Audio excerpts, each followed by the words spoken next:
anymore, anymore, anymore. Even though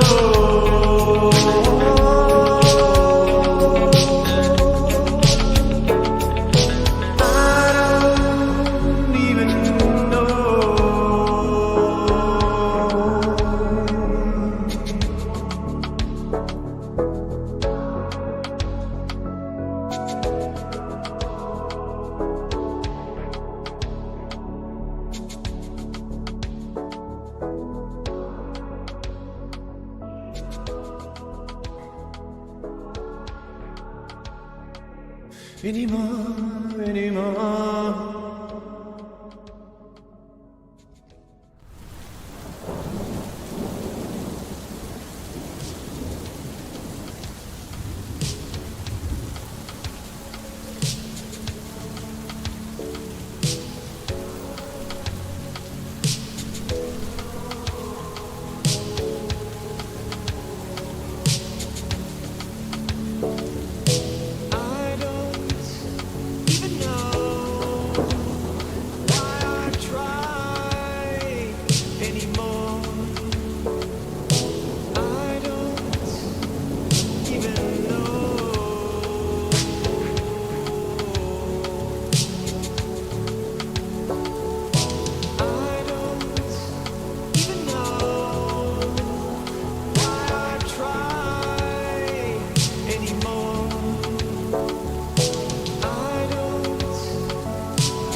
ladies and gentlemen. 3,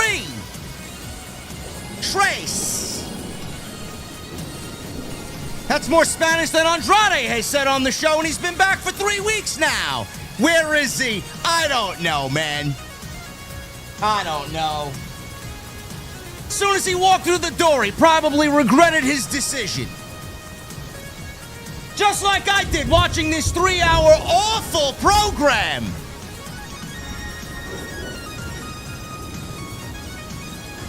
Doc's got it right, man. Doc's never wrong. Why do I even try anymore? Clearly Tony isn't.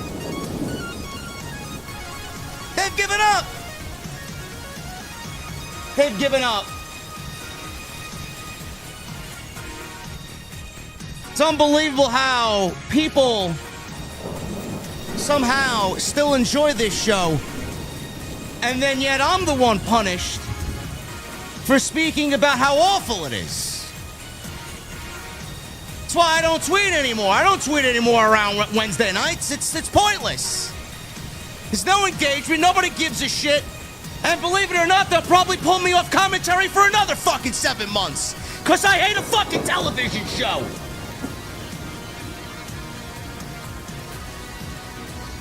We got a few things to say tonight, ladies and gentlemen, and the Chi-Town Smark is back with a Collision Corner. We're gonna need some old fashions tonight. And when we get to my mother's basement, I want to know on this Wednesday night, what the fuck are you guys drinking? See y'all over there.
Why has Triple H been so successful?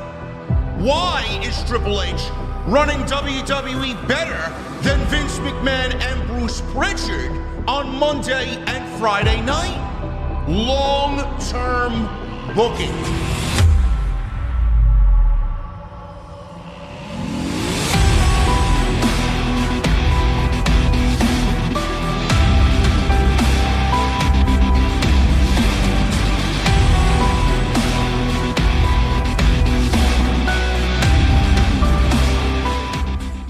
What is going on, guys? Thank you so very much for joining me right here on Off the Script. This is your AEW Dynamite post show for October 15th, 2025. I am your host, JD from New York, as always, coming to you live from the OTS venue inside my mother's basement.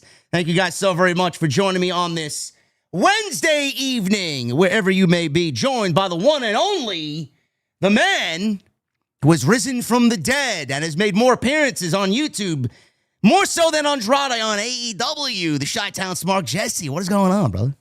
Hi, guys. Hi, guys. How you doing, man? I was just talking about this with my stream. Where is Andrade? I think they were trolling me. They said he's already gone. Bro, I wouldn't put it past the chat to being right there.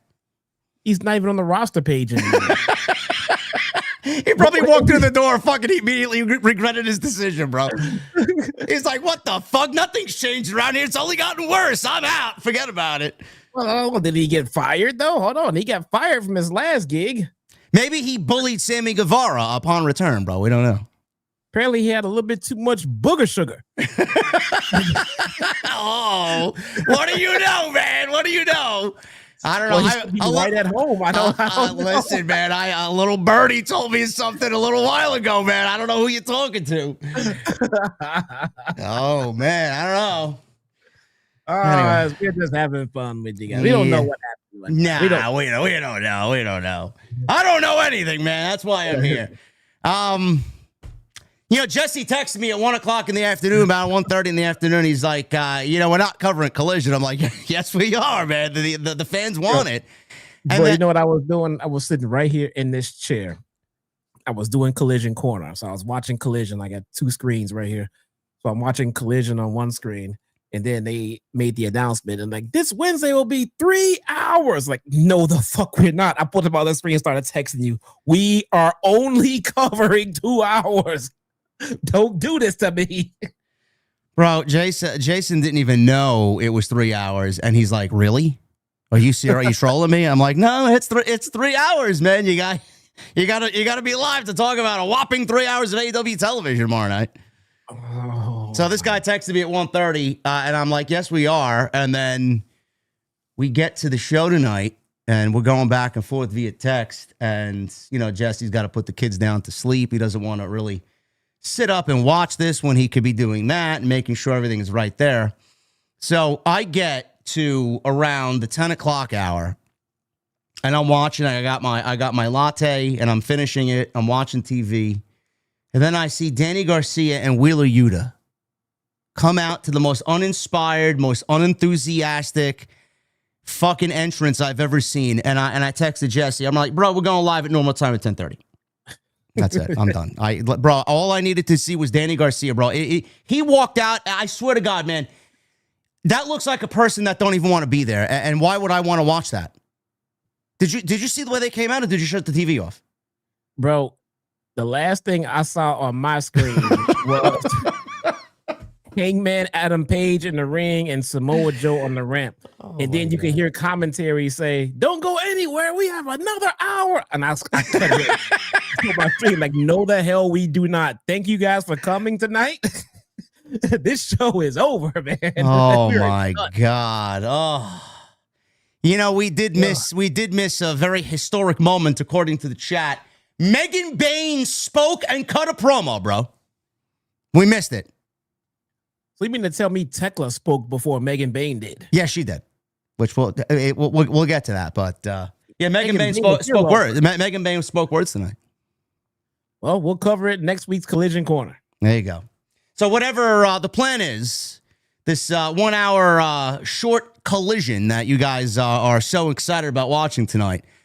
Jesse will cover that tomorrow, not tomorrow, but next week on Collision Corner. So you got a Collision Corner to look forward to next week that at the beginning of the day, you guys weren't even going to get next week because we were going to cover it tonight. So we did you guys a favor. So Jesse could deliver the Collision Corner so you don't have to watch it. Everybody wins. All right, man, this show, let's get down to business here. I'm going to do something a little different. I'm going to start off with a positive. Believe it or not. I know it's crazy. Overall, this was a largely awful show. I mean, you could not book a 2 hour more uneventful, uninspired show. But there was one. There was one thing on this show tonight that I legitimately put my phone down for. Because I'm doom scrolling, and it's like I'm going on Twitter and I'm looking at what everybody's saying and what's going on. Everything else is just so much more exciting than this show. There's one thing I put my phone down for, and that was that Jon Moxley and Darby Allin face-to-face. That was so good. I thought that was a tremendous piece of television for 5 minutes. Now, I don't know why AEW doesn't do more of that. If they did more of that and fleshed out some stories week to week, we wouldn't be here complaining about the fucking show every single week. Where is that every week? But Jesse, that was a great fucking segment. That was so good. The funny part is we were talking about it on my live stream, and then it was like, watch, JD's still gonna shit on this too. I'm like, I don't know. I don't know how, man. That was really good. That was a very good segment. That was very, very well produced. It got a little long in the tooth, in some of the promo, like the wording and shit like that. But that was so well produced. That was such a great segment. We definitely need more stuff just like that. It gave me Lucha Underground vibes. Yes, I don't know why they don't do more of that. The whole vibe was like Batman Gotham City. It was like Dark Knight-esque. They got the red lighting. They're in the fucking jail cell with the plastic divider between them and that little microphone there in the fucking jail cell. They can't touch each other. And he's just going back and forth with Darby Allin, Jon Moxley is. There's this red lighting in the background that gives it that overall ambiance. It was filmed incredibly well. They had this brooding music over it for about 5 minutes. I don't know where is that level of creativity with everything else on this show?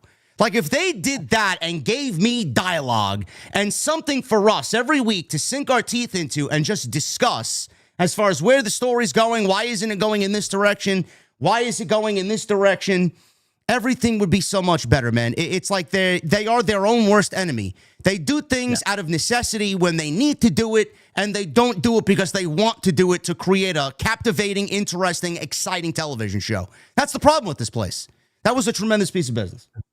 Just to further elaborate, this doesn't mean we want a segment every week of a sit down in a jail cell. No. What we mean is we want these very same kind of theatrics. We want this very same kind of environment as you're telling stories. This was something that, like you said earlier, it makes you stop.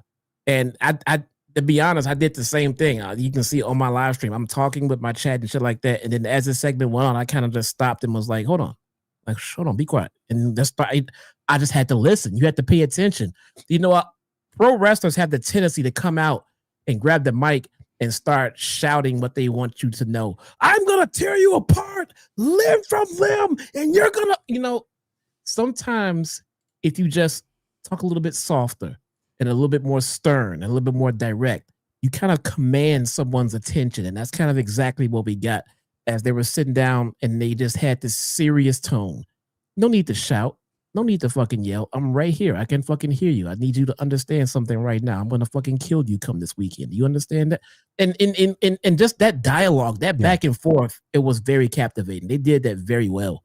Yeah, that is so much more of the direction that they should go in. It almost felt like the cameraman wasn't even there. It felt like you were watching a scene out of a movie. I would absolutely love, and if AEW wants to differentiate themselves from WWE, I don't know why more pro wrestling companies haven't adopted that Lucha Underground style of cinematic filming. Every time someone went into Dario Cueto's office, you didn't get a sense that you were watching a television show. You got a sense that you were watching a soap opera. And that's what this is. It's a male soap opera. So many companies do the same thing and they copy each other and they do just the very fundamental basics and everything looks the same and everything sounds the same. Adam Page is out here 3 weeks in a row now. I'm giving Samoa Joe a championship match because I feel like he's earned it and he deserves. Like, bro, shut the fuck up. Like, you're not supposed to be giving out championship matches because you deem somebody worthy enough to challenge you for the championship. Where's the tension there? Where is the story? Where is the grittiness of champion and challenger and why it's happening?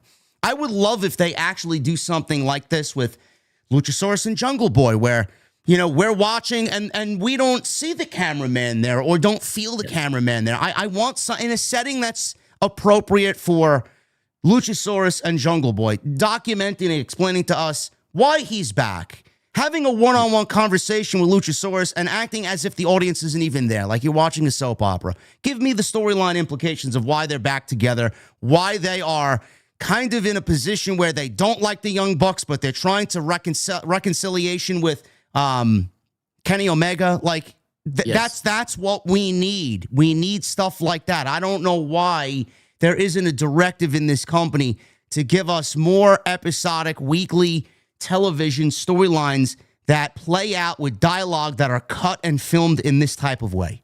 Now, I know we're not going to be able to make a change because we're small fry here, but that's the way that we need to go. If this show is going to be saved, story and the way it's filmed is going to be the way to get people back, and that's the way to do it. I don't know why it hasn't been done more than what we saw tonight, but I just wanted to start off with that. I thought that was a tremendous piece of business there. I 100% agree. That was actually what I was going to start with when you asked what I want to start with, but I want more of that. Yeah. I absolutely want more of that. And you know what? You know who can benefit from the cinematics like that? It's the talent, like a Megan Bain, like a Tekla, who you may feel is not very captivating on the microphone. Segments like this will help them get over on the microphone. You have to shoot it better. I mean, just take the time, sit down, produce it, set something up to make them more comfortable, and then present something like this. This was incredible, man. Yeah. I thoroughly enjoyed it. Yeah, that was great. And as far as the show, that's as far as my positivity anyway. Just speaking from my point of view, that's as far as my positivity is going to stretch. I thought this was an awful show. They barely had 2,300 people in the venue tonight. You felt it, you seen it, you heard it. Everything sounded very echoey. The theme music plays. It's just very echoey. They can't sell tickets to their shows. It's just an awful watch. It feels like you're watching a dying product in a dying company. And we got WrestleDream coming up on Saturday.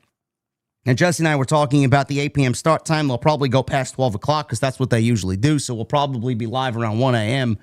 on Sunday morning. It's going to be a very long weekend, but they didn't really do anything to generate my excitement, Jesse, for WrestleDream. This is a card that's been pieced together with Bazooka Joe and fucking Elmer's glue over here. There's nothing on this show that has genuinely captivated me, at least with All Out. We got a thing here or a thing there. This show offers nothing, in my honest opinion. I don't know how you feel about it, but the build for this has been very just uninspired, more so than maybe any other AEW pay-per-view I've ever seen. And their creative direction right now, though they are dealing with a lot of injuries, and yes, they're dealing with a fucking injured reserve that you could start your own promotion with, honestly, with just the amount of people on the injured list. They're waiting for MJF to get back from his movie commitments. I know there's a lot of other things going on that right now AEW needs to deal with, but they're not even trying, bro. They're not trying at all, and it really is noticeable. It's very noticeable, especially over the last 2 months or so coming out of All In. So I'm a firm believer in your pay-per-view card is only as strong as your main event. When you order a boxing match, back in the day, we used to get the Mike Tyson fight, and everybody would come over, get some drinks and get some pizzas, and we're going to watch the Tyson fight. You come over about 7, 8 o'clock, but the Tyson fight don't come on to about 10 or 11. Well, we got some undercard matches, and we're going to get to watch some boxing that leads up to it. Sometimes the matches are good. Sometimes that they're not. They're not, but we didn't really give a shit because we showed up for one fight. All right. That fight is the draw. That is supposed to be the thing that gets everyone in the door. That is supposed to be the thing that everyone most wants to see the most. Everything else is just gravy. Everything else is supposed to be just icing on the cake. Well, I feel like this main event was just thrown together for no reason. I feel like Joe and Hangman don't really have any legitimate beef. I actually feel like they just threw Joe at Hangman because they had no one else. It makes no sense. I understand they tried to make an effort to make it make sense, but the explanation they gave us still came off as not making any fucking sense. All right. I love Joe. I'm a fan of Hangman, and I just don't know why they're fighting. And I don't understand it. Joe was still a baby face. Joe was just a baby face tonight.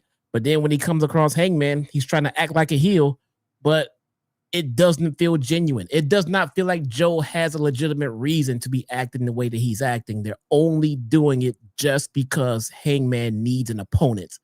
And that's how it feels. So it feels thrown together in that regard as far as I'm concerned.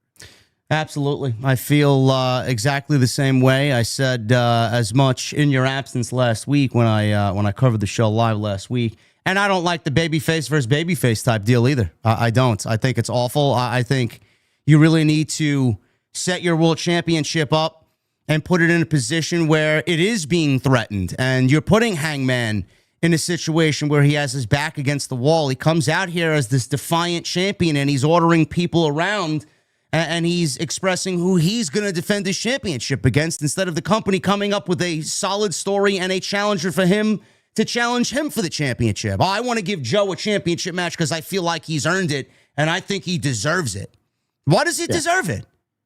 Has anybody explained why? Like, if you explain to me why, they didn't even explain why he deserves it from Hangman's point of view. Why does he deserve it? What did he do? It wouldn't matter. They could try to verbally tell us that, but we've been watching their product every week, so we know that it would make no sense. You know what I'm saying? It wouldn't come off as legit. There's no explanation they could give to make us say, oh yeah, okay, now I'm interested in this. No, there was no beef there 15 minutes ago. Now all of a sudden there's heat. Like, what? How? Why? This just feel like you do not have a legitimate opponent. You don't know what to do next with Hangman Adam Page. I'm going to insert somebody that should be in a position to get this world title match, and his name is Brody King.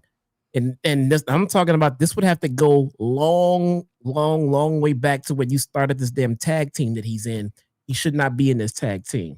When Malachi left, it should have been Brody King leading that faction. He should have been coming out there as a heel every night. Julia Hart should have been his valet coming out there, and this guy should be a top goddamn heel right now. He should be the number one contender for the world title. He should be a solo heel main event threat to Hangman Adam Page right now. Yeah, the top program is not the most exciting, but the sickos in the AEW fan base, they're not going to care because all they're getting is a great main event and great graps, and they don't really care for what Jesse and I are discussing here. So it's going to fall on deaf ears for that audience anyway. But the whole thing doesn't make sense, and a lot of us that have said the same thing, just like Jesse said here tonight, is 100% correct. It is only a main event for this show because they had nobody else, and it's just something that they needed to do to get themselves a main event for this show. Kenny Omega and Jurassic Express, this is the other thing. We complained about this several times over. Still another week where Kenny Omega has not made reference to Kyle Fletcher, who put him out several weeks ago, who made him miss All Out so he can go play video games in Japan and attend conventions. Not one single mention still about Kyle Fletcher putting him out. He's on TV wrestling, so I don't know why we can't get Kyle Fletcher versus Kenny Omega at the pay-per-view. That's the natural progression of things. I would change this card, and I would dump it upside its head. I think Mark Briscoe should be challenging Adam Page for the World Championship. I think Kenny Omega should be challenging Kyle Fletcher for the TNT Championship. It's all absolutely ass backwards here. And as far as Jurassic Express, still not a single lick of a reason why Jack Perry, he said tonight that they didn't call him. They didn't check up on him when he was gone. It's not a reason. That's not a reason to come back after what you did last year to Kenny Omega to explain yourself now. Legitimately no reason why he's back and why he's feuding with the Bucks and why he doesn't like the Bucks and why he's trying to be buddy-buddy with Kenny Omega. No explanation. No explanation as to why Luchasaurus is back with Jack Perry coming out of the matriarchy, what happened to Kip Sabian and Mama Wayne. None of that was explained. We went from that to this, and still, even in this, we're getting no explanation. So I'm tired of mentioning it. I'm going to mention it every single fucking week because it's very important to the overall story here, but they don't have any problem, Jesse, throwing them into a six-man tag team match with the Don Callis family, who apparently is all over this fucking program. For what reason, I don't know, but they're everywhere. Because half the roster is in his stable, man. That's why. If you're a heel, you're either in the Don Callis family or you're in the Death Riders. That's it. I don't know. We're gonna go over that. Another one of them six-man party matches on AEW Dynamite. Jamie Hayter wrestled Sky Blue. We had Claudio wrestling Roderick Strong. I know this is thrilling entertainment here, folks. And then we had a trios championship match. The Ops consisting of Samoa Joe, Powerhouse Hobbs, and Katsuyori Shibata against LFI, Rush, Beast Mortos, and Dralistico. That was for the titles, and that was the main event of the Dynamite portion of this show tonight. And then we went into Collision, and then that's when Jesse and I kind of shut the TV off. We didn't really care anymore. So we're going to go over at least the Dynamite portion of this, and we will look at what happened on Collision, I guess, if you guys want to fill us in, because I got it right in front of me here. But we'll go over it. We got at least an entertaining stream ahead of us, so thank you guys very much for all of your support here. And good to have Jesse back here on a Wednesday night. We will be live with you on Saturday night for WrestleDream, depending on how many of you actually give a shit. And maybe the MLB playoffs will be over by then, so you can focus on what we got going on. But we will be live for WrestleDream. And I hope you guys can join us then. Follow us on social media at JDfromNY206, Twitter, Instagram, TikTok, Cameo. Go follow Jesse at Chi-Town Smark. Not only on X, but on YouTube as well. What's going on with the tube, bro? It was broken before, wasn't it? It was all kinds of jacked up, man. I almost didn't even try to go live, but it was in and out. You know, if you closed out and restarted, it would start back up. So I went on ahead and gave it a try, and they kind of corrected their errors about 30 minutes into the stream, so they're good to go. Shad is saying they added an 8-man tag team match. Now, 9 matches total for WrestleDream. Who did they add? And why did they add an 8-man tag team match? So fill me in, Shad. I need to know who this is. Jesus Christ. I know, it's crazy. What a complete waste of time, bro. I swear to God. Anyway, go follow Jesse on YouTube. Link is down below in the description, at the top of the description. Just click his name. It'll take you right there. Go check out all the content on the channel. Plenty of it. I uploaded my thoughts today on the Seth Rollins injury and the Vision no more. Braun Breaker turns, Bronson Reed turned, Paul Heyman turned on Seth Rollins. Give you my little take on where I think they should go, what I think should happen to the Vision, what I think should happen with War Games. Nice little upload for you today. Go check that out. Leave a comment down below. Hit that thumbs up. Helps us tremendously in the YouTube algorithm. Super chats are open. Get them on in. We'll hang out at the end of the show. It's a great way to support what we do here. Please get them on in. Any questions, comments, concerns, jokes, anything you want to know. Jesse and I will be gladly to answer you in the super chat portion of the show. And please hit that thumbs up. Let's try for 750 likes. A very modest goal tonight. Right now we got 400. So you guys are about halfway there. Hit that thumbs up. Let's try and get that to at least 750. So MK Pandy says, Jesse, they added Kyle O'Reilly, Orange Cassidy, Roderick Strong, and Tomohiro Ishii versus the Death Riders. The conglomeration versus the Death Riders.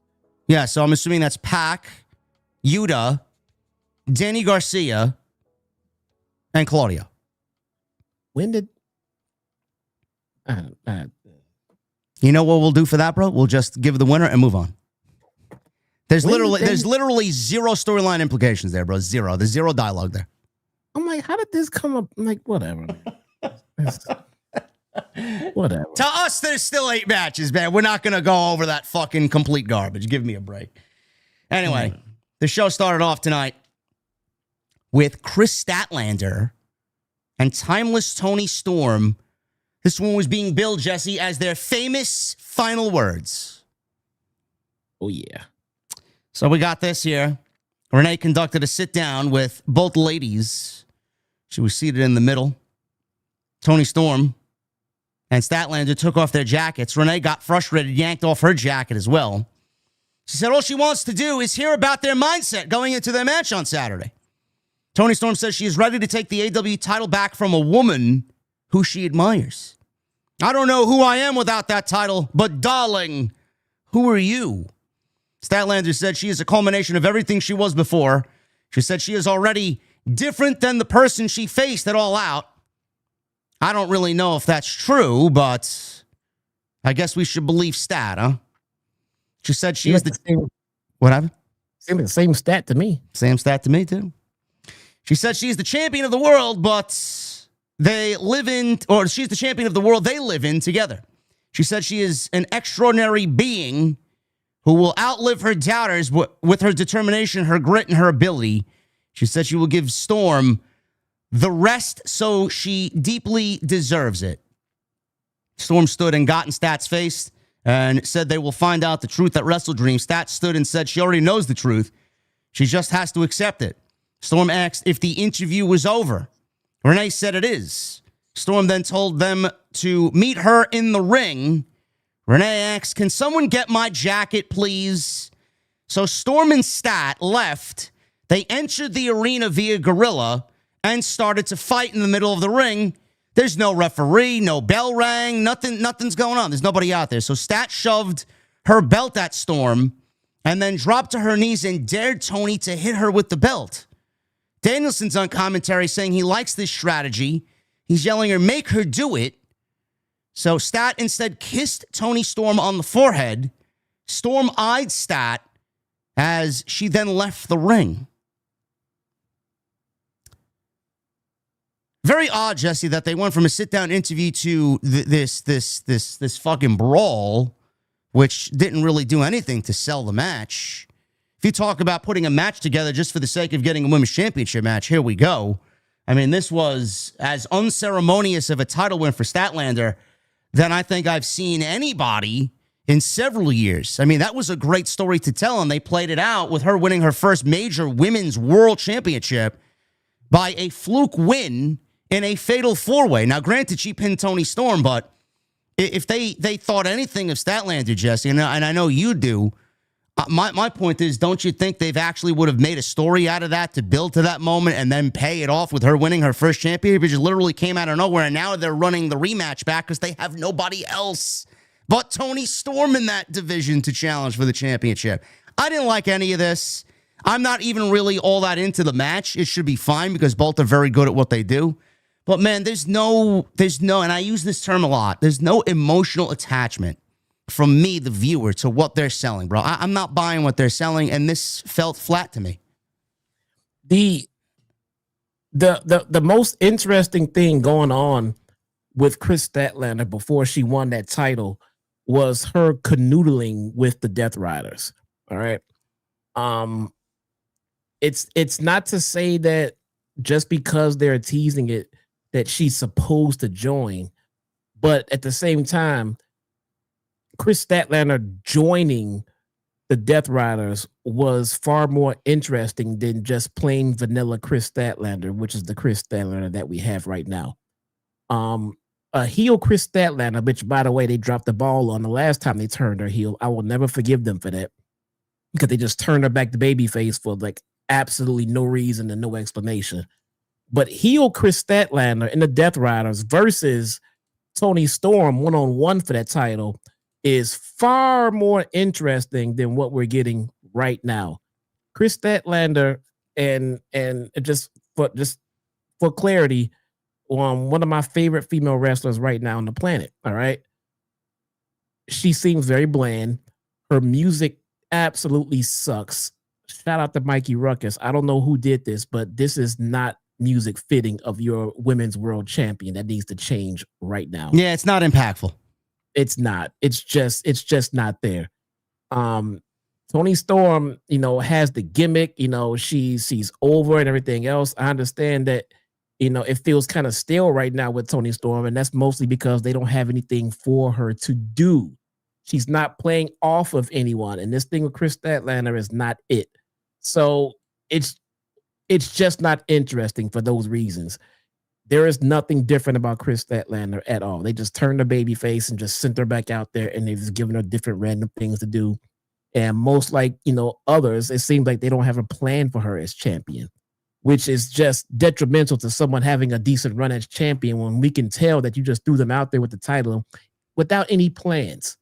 What was the plan? Now you have her going right back up against Tony Storm. I don't expect Tony Storm to win this. I don't expect them to take the title off of Chris Statlander this quickly. So that being said, what is going to be the outcome here? What are we doing here? Unless there's some kind of catastrophic change like she actually does join the Death Riders at WrestleDream, does Chris Statlander. I don't understand what their plan was. I don't understand what their overall plan was for the women's title and Chris Statlander if they have no direction for her at all. Well, bro, what's the reason why she would join the Death Riders now after all of this, especially after we've seen her play it out on Dynamite a few weeks back and basically slap Moxley and then run away and basically tell everybody without actually saying the words, no, fuck off. What would be the reason for her joining the group? That's the thing. They do it now. Now they're gonna really have to do some explanation. I mean, like what? Like now? Why now? What happened now? You know, I thought here's my overall direction. I thought what I thought they were gonna do. I thought Moxley was gonna lose the world title and take some time off. I thought Claudia was gonna step up and be the new interim leader of the Death Riders while Moxley was out, and then they're gonna bring in Chris Statlander to, you know, have her win the women's championship, and then that'll be a different dynamic they can pursue right there and just go on from there. But Moxley stayed, nothing's changed. He's feuding with Darby. Chris Statlander didn't join, but she did win the title. Now she's a babyface champion going up against the babyface ex-champion, and I don't understand why they're doing this match. Yeah, I don't know. I mean, if she joins the Death Riders, there's legitimately no reason why she would do it. She's got this match with Toni Storm. The only reason why it's happening is because she needs an opponent for WrestleDream. That's basically it. They didn't do anything to really celebrate Stat winning the championship. Her first major women's world championship. She didn't get any celebration. They didn't treat it like a big deal. It's just another body, another warm body holding a championship belt for somebody else a lot bigger and a lot more successful than Stat. She's a transitional champion. And I don't want to say that in a disrespectful way, but that's what it's resulting in. You feel it, you see it, and that's wrong. No matter how good she is, she should not be in that position to drop the belt to a Toni Storm again or Mercedes, God forbid. Toni Storm, this act, I know Jesse has raved about Toni Storm, and we all love Toni Storm. She's been one of the more captivating characters, especially with her Mariah May feud. I don't know what it is.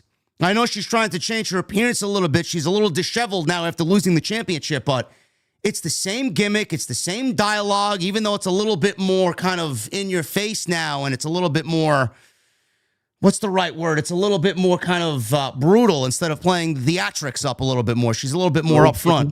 Yeah. So I don't know where she goes. If she loses, where does she go? Like, you're in a bad situation no matter where you go with this. Like, where does Toni Storm go if she loses? Is she going to hang around the fucking main event scene forever and ever and ever? Or is she going to drop down and do the low-level stuff with the fucking rest of the nobodies on the show? So which way do they go, Jesse? I don't feel like there's a right way to go for them. No, I have no idea, man. I have no idea. They should have had a fresh feud, either a fresh feud ready for her after she dropped the title, or again, take a little bit of time off. I don't think they understand how beneficial it is to give someone a few weeks off. It don't have to be fucking 6-7 months. Give someone 3-4 weeks off. Give them the time off between now and the next pay-per-view. Toni Storm could have been off between now and WrestleDream and bring her back at and right after WrestleDream and then start something fresh at that point, man. Sometimes the absence is exactly what you need when things are getting a little bit stale or redundant. Just take a little bit of time off. Kick back, rest those bruises. Everybody knows everybody gets fucking beat up when they're on the road all as much as they are. Heal a little bit, come back in about 4 or 5 weeks, and you'll be surprised what kind of fresh programs will be sitting there for you when you get back. I agree. I think that's the right way to go here. I think a few weeks off for Toni Storm will definitely make everybody feel a lot better, or make Toni look better, or give the fans a break from her, because the gimmick and the whole act is very redundant. So I think that's the best way to go as well about that. GOA. This is another thing I don't really understand. What the fuck we're doing here? Gates of Agony against the Hurt Syndicate. Bobby Lashley and Shelton Benjamin. This is Bishop Khan and Toa Leona of the Gates of Agony. We'll get into that. That's the next match. There was a backstage segment with Jack Perry. He did speak here. Jack Perry said regarding the Young Bucks that he doesn't hate them. He says he loves them and will always be grateful for everything they did for him, but when he needed them most, they didn't pick up the phone or have his back. He says that's why he looked deep into his past and reunited with Luchasaurus. You know, for all the fucking low IQ, brain dead zombies out there, that are going to look at this Jack Perry segment, Jesse, and say, well, see, he gave you an explanation. Now you can shut up about it. That's not an explanation because there is still a very important why in what he said there.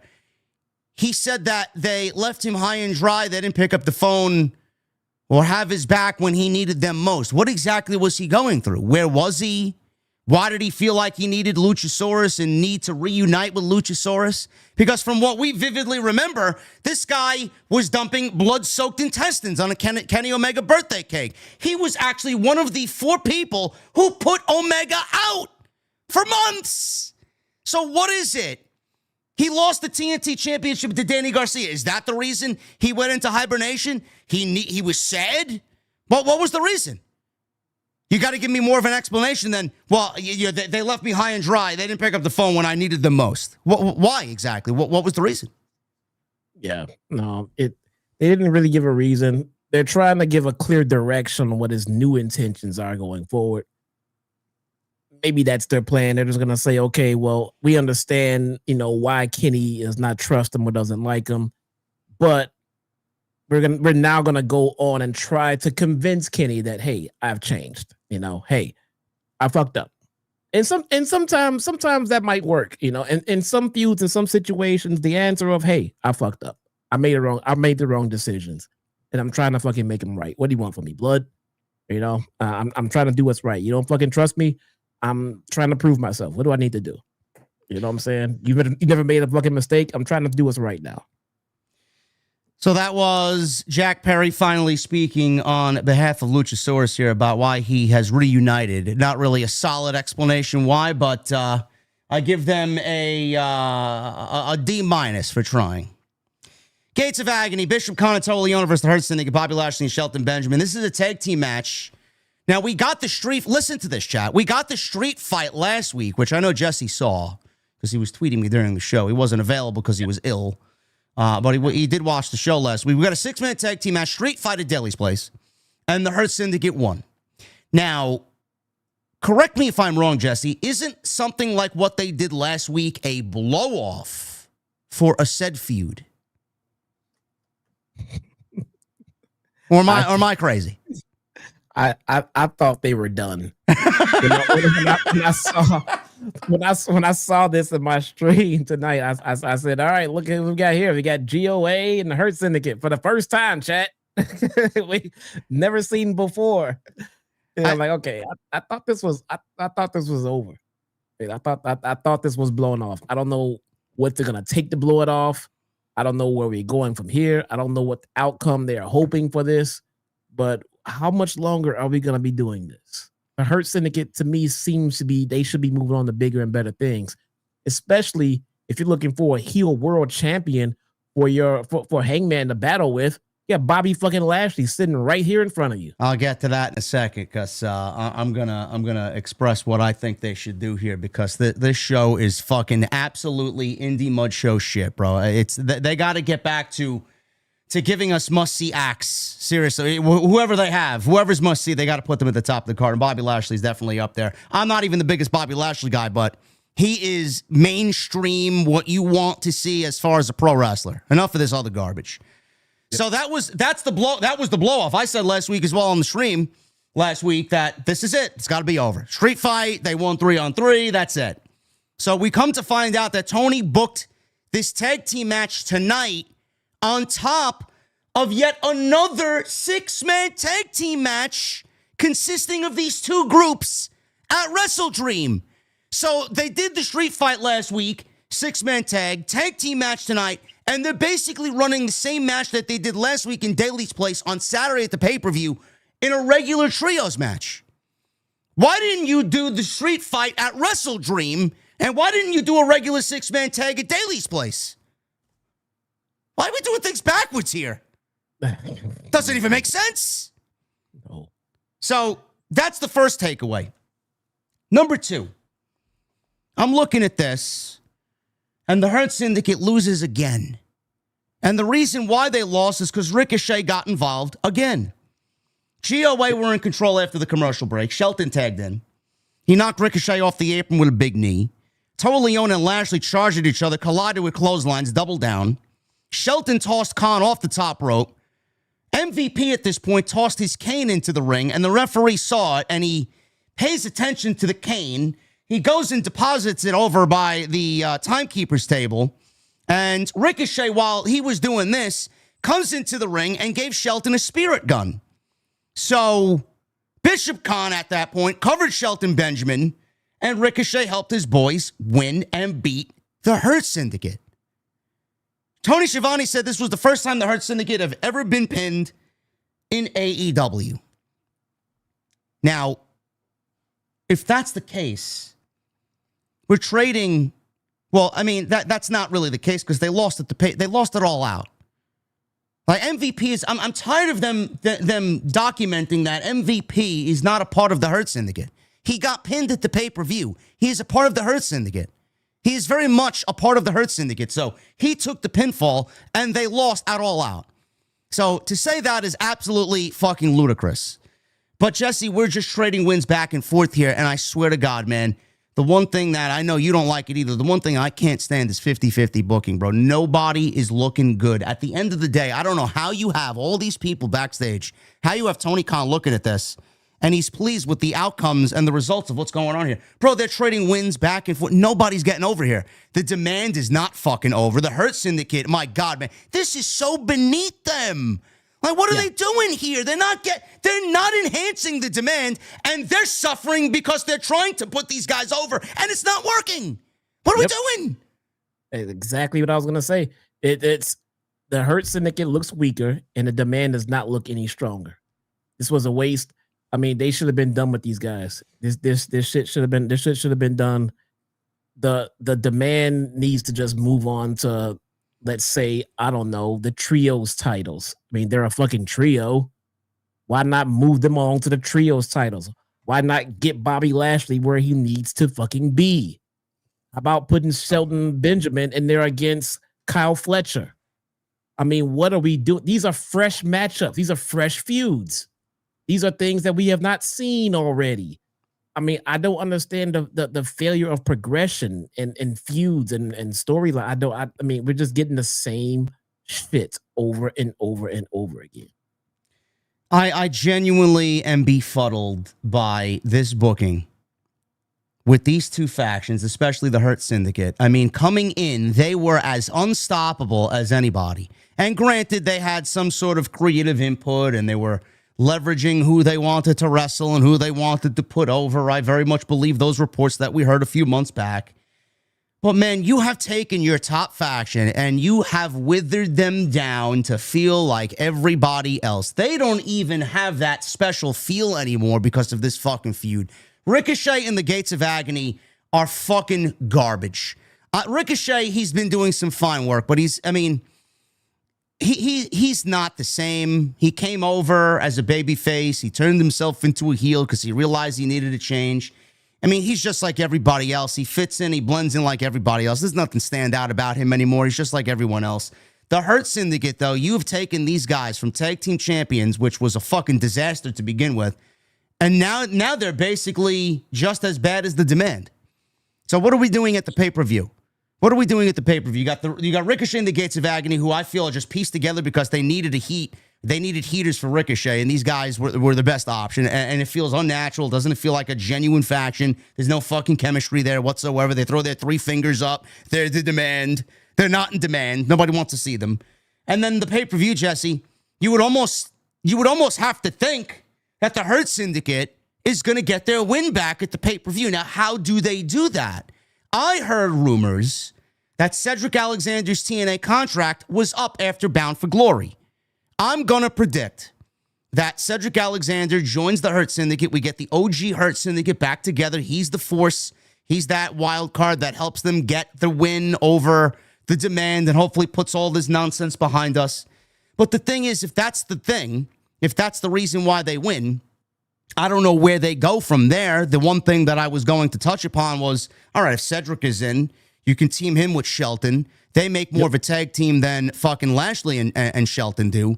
And then at that point, Bobby Lashley, like we've been talking about, can be moved up into the main event scene because it breaks him away from that because he's got no other choice right now but to do the thing with Shelton. So if Bobby Lashley is able to be on his own What I am suggesting, and this is a big time suggestion here, which I hope that someone's listening. Soon as MJF comes back, cashes in that fucking contract, and he beats Adam Page for the championship, and we end this reign because it ain't going nowhere. They got no fucking plan for it. MJF is the ace. He's the face of the fucking company. You get the belt on someone that genuinely people, they just look at and they see AEW. That's it. Put the belt on him, and the first challenger, bro, is Bobby Lashley, and you do that at World's End. And you play off the fact that they booted him out of the Hurt Syndicate. And then you build it up from there with a couple of matches, maybe a 3-match series, and you build that and you make that your centralized storyline on Dynamite. I would have done it a little bit differently. I don't know why they booted MJF out of the Hurt Syndicate, because there was so much more meat on that bone, and you could have told that to a point where maybe they helped him win the championship while still in the group and then build tension between MJF and Bobby Lashley. Bobby Lashley gets jealous, and they cost MJF whatever, and boot him out of the group. That there was so much story there, but I'm going MJF, Bobby Lashley, bro. We got to move in a more mainstream, more casual direction, and I think that's the way to do it, especially if Cedric Alexander comes in. Yeah, no, that's exactly what I would do. If he's available, if Cedric is available, he is needed. There is room for him, and there's a spot for him right there in the Hurt Syndicate. He can be a tag team, with Shelton. And then you get Lashley, and then, you can move them around separately. You can have these guys reunite for beatdowns and, the cheating spots when you need them here and there, but I want to go back and touch on Ricochet for a second, because I think they're failing him with this Gates of Agony shit the same way that they were failing Swerve with this Parker Boudreaux and Tretch bullshit. You know what I'm saying? And I made it a point when that was happening back when we were in London about how that shouldn't be. He shouldn't be with these guys. They're holding him back. And a certain someone disagreed. But then, sure as shit, they broke him away from them, moved him along, and now he's doing great shit. I think it's the same thing here, Ricochet. I do like them trying to get him, some heaters. That's great. But this ain't it. All right, this ain't it. Maybe he doesn't need 2, maybe just 1. I mean, I don't know. But I would just go back to the drawing board, because I do like Ricochet's heel work, but the Gates of Agony ain't it. It's not helping Ricochet move along and help progress him. You're trying to get Ricochet to main event level. The Gates of Agony are definitely keeping him right where he is. They're not helping him progress in any way. No, it's awful. I don't even know if Ricochet would be where he needs to be without the Gates of Agony. I really don't. I mean, the booking has really just failed him even before they paired the group together with him. But yeah, they're not going anywhere. They're mid card enhancement talents. That's all. It's just they need TV time. They need segments filled up on these shows, and that's exactly what they're doing. And they're just trading wins back and forth, and no one's getting over. I genuinely don't know. Now we know MJF is a busy guy. We know he's filming movies, and we know he's got a honeymoon to go on, if not already.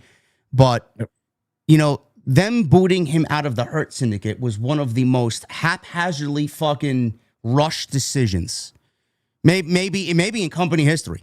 Like, they were genuinely producing entertaining television. And all of a sudden, he was in the group literally for about a month and a half, and then they just fabricated a reason why he's not in the group anymore, and he's not in the group anymore. Like, there was so much meat left on that fucking story that they didn't tap into it at all. Now, if they go back to it and they want to tell it, sure, they have a reason to tell it because they booted him out of the group unfairly, and there's a lot of dialogue that could happen there, but the whole fucking point of the story was MJF in the group. He's initiated. They welcome him. He wins the championship. Lashley and Benjamin and MVP start looking at him a little jealous because he starts fucking ordering the Hurt Syndicate to get around, and he starts taking over the reins in the group. And Bobby Lashley's not going to stand for that thing, and you build tension between them, and you build stories and weekly episodic television to a point where they turn on him and they boot him out of the fucking group. And the Hurt Syndicate brings in Cedric to replace MJF. I don't understand it. Well, here's the thing. They got away from it because it was a bad idea. I don't know whose idea it was to put MJF in the Hurt Syndicate, but it was a bad idea from the jump. Then they put him in, and they realized it was a bad idea, and now they tried to get him out, and they got him out right away with no fanfare whatsoever. It was a bad idea. You want to know why it was a bad idea? Because MJF does not need to be in a faction. And let's just say if he is going to be in a faction, Maxwell Jacob Friedman does not play second fiddle in anyone's fucking faction. MJF need to have his own faction. Everyone knows it. Everyone knows he's someone that they can't be trusted.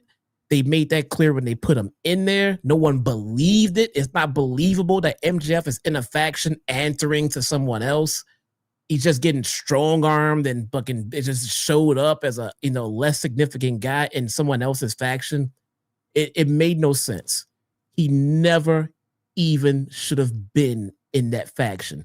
He needs to be by himself. But if you want to give him his own faction where he is the guy calling the fucking shots, that would be believable. It would be believable that he brought someone else under his wing to make them a better star. MJF is not believable to be working under a Bobby Lashley in his faction. That was just never going to fucking happen. It made no sense. I think they realized that and they pulled the fucking plug on it and tried to get out of it as fast as they can. Yeah, you may be you may be right. It just made no fucking sense. Or I mean, they could have worked it the other way too. If they kind of were in the same ballpark as what I was mentioning before. Maybe Bobby Lashley was a world championship contender and won the championship while MJF was still in the group with the contract. You could have him kind of break out of the group there and kind of cause tension by cashing in on Bobby Lashley and winning the championship and taking it away from him, which would then kickstart that feud. I mean, there was ways to go about it, but I think you are correct. I think whoever made the decision there realized that MJF should not be the Sami Zayn of the Hurt Syndicate. He should not be the honorary Uce in the Hurt Syndicate, No, that just wasn't working. You got a top guy in MJF. Treat him as such. You don't have him for much time because he has to go away again. Then fine. I mean, it is what it is. But this shit was not believable. No one fucking believed it. No one bought it. It made no sense. They put him in the group and everyone is just waiting for the implosion to happen. You can't do that. You can't put him in a faction and then everyone's waiting for it to implode. Why? Because they know MJF's character. They know his gimmick. They know that it makes no sense for him to fucking be there.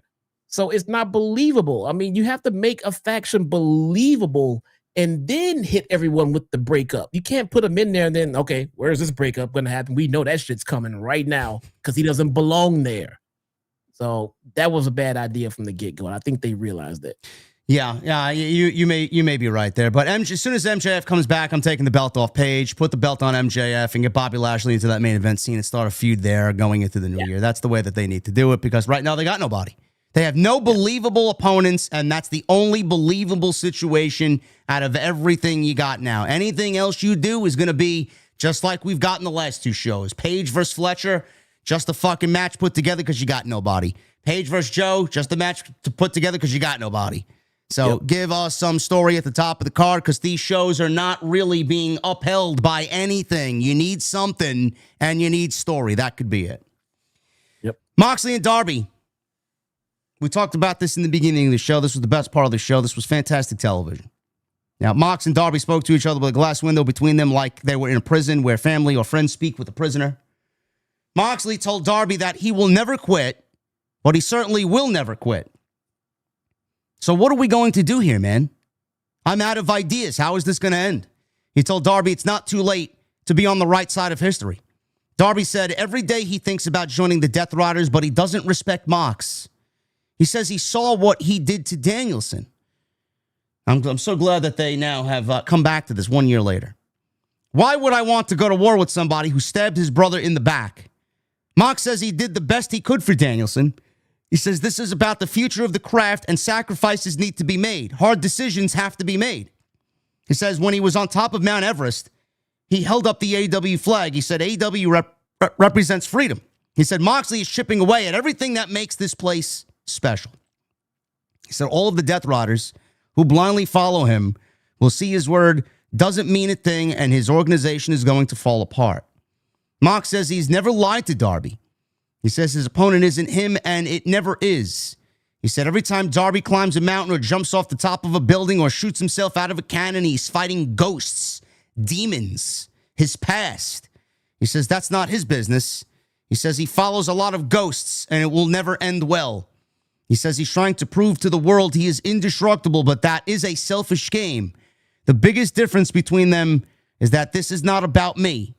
All of a sudden, Pac is on the other side of the glass with Darby, and he jumped Darby from behind as Mox is watching through the glass. Pac shoved Darby's bloody forehead against the glass. It was all stained with his blood. He's coughing, he's gasping for air, and he eventually drops to the floor. And Jon Moxley ends up walking out of the room with Pac just standing there over a fallen Darby. Again, I don't want to reiterate what Jesse and I said before, but they need to do more of this, and not just with Darby and Mox or when they feel like it's appropriate. They need to do it with everybody. How do you stand out above the rest? You do shit like this. You tell stories like this, and you make it seem like a soap opera, cinematic, almost as if the cameraman is not there, like you're watching a movie. That's what they need to do. I don't know who came up with this or why this was just specifically done with this, but the more they could take away from what they do and say in the ring, which is fucking awful, and the more they do this, the show will be tremendously better off for it. Hopefully they listen. I 100% agree. This was shot well, done well. It was interesting. You know, it's interesting cinematic television. And essentially, this is what you are trying to produce as a wrestling company. More stuff like this. And for reference, I would hope that they would go and take a look at some of the Lucha Underground segments that they produce and give us more stuff just like that. It doesn't even have to be a conversation like this was. They had a lot of segments where you had people just in their elements doing what they do to lean into their gimmick. For instance, let's say the Triangle of fucking Madness. The Triangle of Madness is supposed to be a bunch of like witches, you know, I mean, and in their gimmick. Hell, they could be in the back having a little seance as they getting ready to go into a match, and they, you know, try to whatever the fuck they do, poison somebody, and just lean into your fucking gimmick and do it in this cinematic way, and it helps build the character that you're trying to sell. It makes sense. Yeah. Hopefully more of this spread across the roster for sure. I want to take a look into the chat. We got 2,100 plus in here. Thank you guys very much for joining us. That number keeps going up very slowly. I appreciate you guys filtering it on in here. I know we went live a little earlier and we did not watch the last hour of the show. I just saw Solid Monster's tweet. He's like, I wish I would have went live at the 10 o'clock hour, because he made the mistake of watching the whole show, I think. But he'll have one over on us, man. So we'll be hopefully finished by the time he is maybe in the middle of his post show there. But we got 2,100 plus in here, 600 likes. We need 750 likes. That's the goal for Jesse's Collision Corner.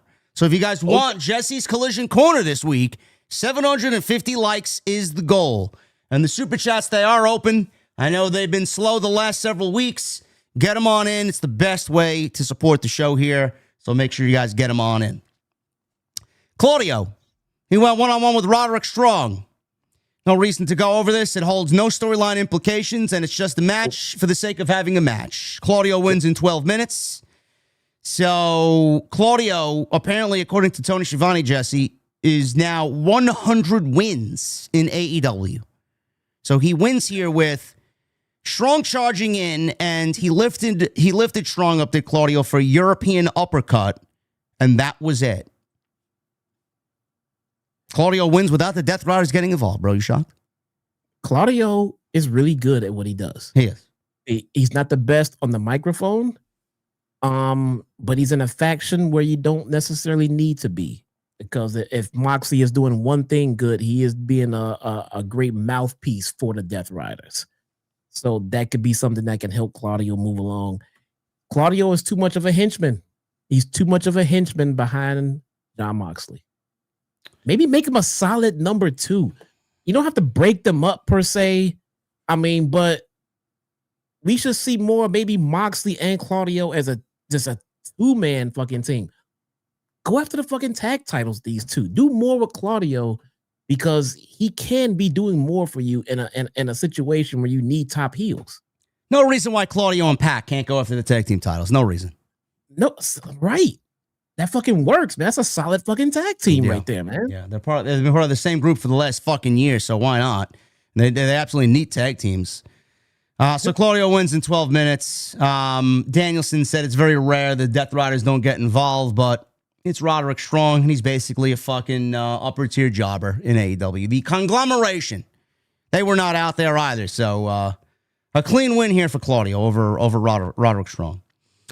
The other segment that I really enjoyed, and Jason told me to go out of my way and watch this, which I did last night. He mentioned it on TNT last night. If you guys missed that great episode we did last night, episode 116, go check it out, please. It's on the channel. He mentioned, Jesse, this Don Callis birthday vignette that they had filmed, again, in a real-life setting, restaurant. The whole Don Callis family was there. They were celebrating his birthday. And I like the way this was shot as well.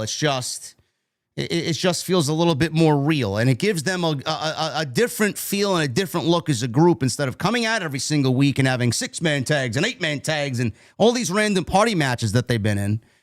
So he walks into the restaurant. They got a private room all booked out. The whole Don Callis family sitting there. They got food in front of them. They got really good-looking drinks there. They had the proper Ice Cube game going on for their old fashions. They were on point. So he walks in. And the wrestlers there, the Don Callis family, threw a birthday party for Don Callis. He says that they're growing their family for one reason, power. He said to protect their interest, he's prepared to do whatever it takes to get the family what it needs.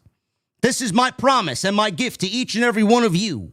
Kyle Fletcher then stood up and revealed a video message from Konosuke Takeshita, who is now the new IWGP World Heavyweight Champion. He wished Don Callis a happy birthday via satellite, and he thanked him for doing so much and doing so much to help him in his career to get where he is today. Said he won the IWGP title for the family. Okada is sitting there, and he's looking at this, and at the same time, he's holding the remote control to the TV that is showing Takeshita. He hits the button in a very purposeful way, and he shuts the TV off mid-sentence as Konosuke is wishing Don Callis a happy birthday, and he's getting all sappy with Don Callis. So everybody's like, what happened? What happened? And then Okada is looking around, and he said, oh, sorry, I hit the wrong button. Yeah, that's very presumptuous of you to say that he did it purposely. He said he hit the wrong fucking button, man. Jeez. Maybe he was going to hit the volume button, man. He wanted to raise the volume, but I hit the wrong button. It's a mistake. It happens. Jeez. See, this is good. This is good content, man. I like this. This is good. It's very good. It was a good segment. Yeah. Shout out to Takeshita.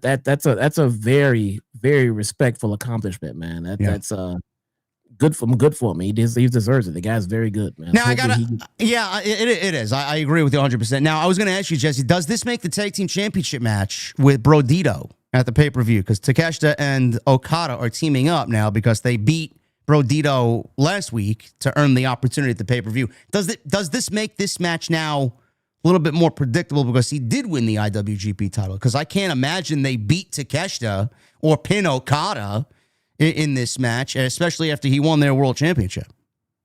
You know, I'm not going to lie, man. I do not want to see Takeshita and Okada as tag team champions in AEW. Now you're just loading up titles on the same people in the same faction all over again. I don't want to see Takeshita lose either because he is the new champion, but it's just not needed, man. Okada needs to focus on defending the fucking titles that he has. Takeshita needs to focus on parlaying this IWGP championship into some momentum here in AEW as a singles. I'm more than happy to get those tag team titles off of Brodito, but they don't need to go to Okada and Takeshita. Yeah, I don't know. I just find it very silly that they put the IWGP on Takeshita to put him in a tag team match and then have him lose. That would be ridiculous. It would be. It absolutely would be. But this is the corner they have painted themselves into. Yeah, we'll see. I don't know. It does make it a little unpredictable, though, because, Tony loves Brodito, but I also, like I said, can't see them pinning the IWGP champion or Okada, for that matter, because he's basically been untouchable since he's joined AEW. But we'll see. They needed one unpredictable match there, so hopefully that is the one. Something's got to give. Either they got to put the titles on, and Okada's going to have fucking like 3 or 4 titles at that point. I think he has 3 now, right? Yeah, well, he's got one, but they got three because they didn't get rid of the other two that they unified. So he's going to be carrying those and one more with the tag team titles. And then you got to get these tag titles off of these guys at some point, and you got the Bucks still trying to become tag team champions again. I don't think anybody's beating Brodito but the Young Bucks. Yeah, but we don't need the tag team titles to further tension between Okada and Takeshita. Because the IWGP Championship is already that. You see the way Okada looks at Takeshita. The only thing I want them to do is flesh out the fucking story a little bit more instead of fucking pussyfooting around. Like, they haven't forwarded anything. Like, what are we waiting for? Like, I want to see some real dialogue and some real fucking story and some real tension. Like, they're not doing anything and they're waiting for a moment to announce the match. Like, give me a reason how we're getting there. Like, there's so much empty space in between what they're doing and the match announcement. What are we doing? Like, give me something. All I see is Okada upset over Takeshita because he's jealous of his young, youthful ability. What is it? Takeshita should be, it looks like he's being primed to break out into a babyface run right about now. And then feud with Okada. Don't know how they're going to do it or how they're going to pull it off, but it does look like anybody at this point, anybody breaking out of the Don Callis family on their own is a good thing. There is too many fucking people in there for anybody to look special. Yeah. I don't even know who the fucking leader is. Is it Kyle? Is it Okada? I don't even know who's leading the faction. Someone in the chat said we got, let me see if I could find something on Twitter that, Sap put something out about Andrade. I don't know. Let me see if I could find it. Let me see Sap's Twitter. I don't know. I read something earlier in regards to Andrade.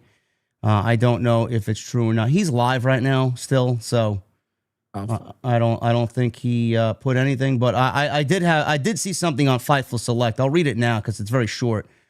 There's a lot of speculation on Andrade, being that this is with the Don Callis family, so it kind of fits right in. We spoke to sources that spoke to Andrade in the last week who said he seemed in good spirits but didn't indicate why he was pulled from recent shows and hadn't been on AEW TV since reappearing. Things have been exceedingly quiet. The little bit of response we got was that Andrade is in fact signed, but that the absence was something that at least one person didn't see as AEW or Andrade's specific fault. We can't really speak to that, not knowing what it is, but here we are waffling anyway. We'll continue to ask about Andrade. I don't know. How does he show up one week, Jesse? DDT Kenny Omega. They don't book Kenny Omega for the pay-per-view in a match against Andrade, which if they didn't book him against Fletcher, that would make the most sense. Really wouldn't, but it would make the most sense in this short-term capacity. But he hasn't appeared on the show in 3 weeks now. They didn't have a solid plan. They just wanted to put him on TV just for that shock value. And they never had a solid plan for him. He probably took a look at the Don Callis family and said, what the fuck am I doing in here, bro? There's nothing for me here. How am I going to stand on my own? He's buried behind.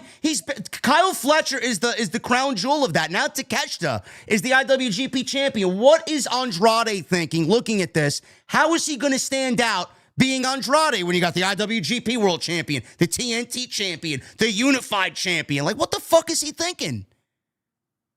Who thought that was a good idea? Everybody, if you're a heel, you're in the Don Callis family. That's it.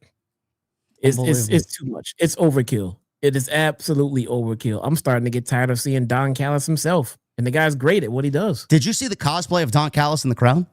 Yeah, it was really good, right? He was a very good cosplay. Yeah. Very good cosplay. Very good. Anyway, we go from that to Josh Alexander, Hechicero, and Mark Davis versus Kenny Omega and Jurassic Express. Another one of these fucking PWG party matches that we seemingly get every single fucking week. It's just a different cast of characters. So we'll pick it up after the commercial break here. Alexander had Perry in an ankle lock in the ring. Omega slow walked into position to get a tag. Perry tagged him in. Omega went and he was doing his typical offense here. Scored a near fall off a moonsault. Callis said Omega was looking like the Kenny Omega of old. He was not looking like the Kenny Omega of old. Alexander, no. No, he was not, man. No. He does not look. I love Kenny Omega. He has looked better. The guy looks like he can't train the way that he wants to train because probably still the guy just needs some fucking rest, man. Yeah. He almost looks like he doesn't even want to be there either. I mean, seem like he's look, I understand they're down stars.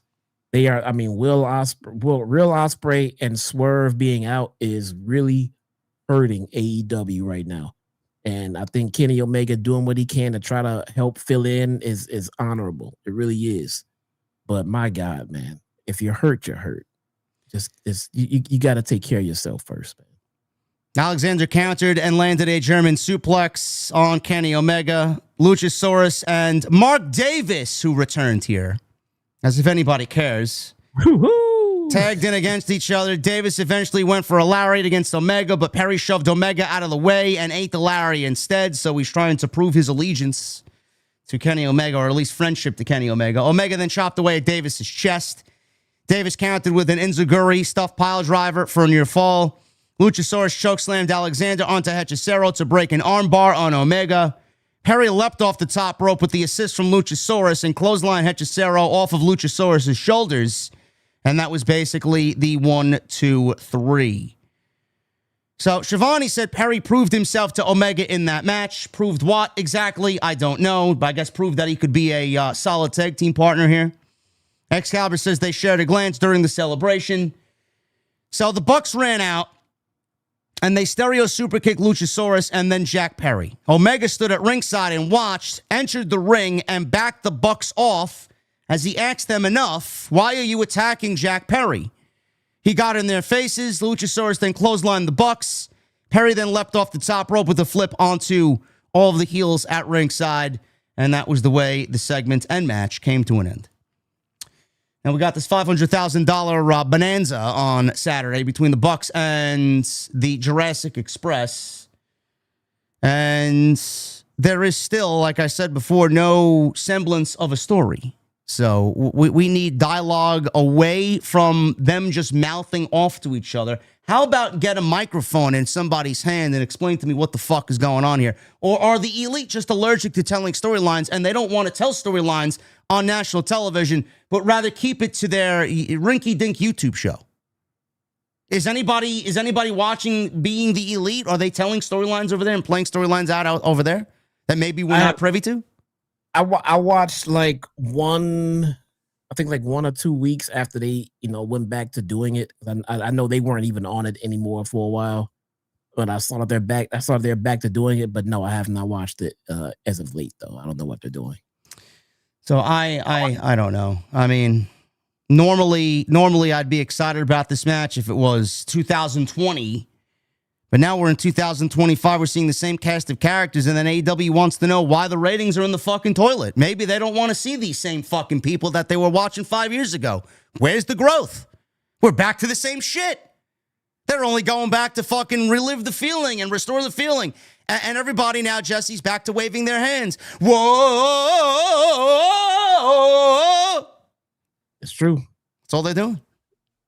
It's true. We have not progressed. He comes out, bro. He wears the fucking knife holster, man. You see, he looks like fucking Crocodile Dundee out there.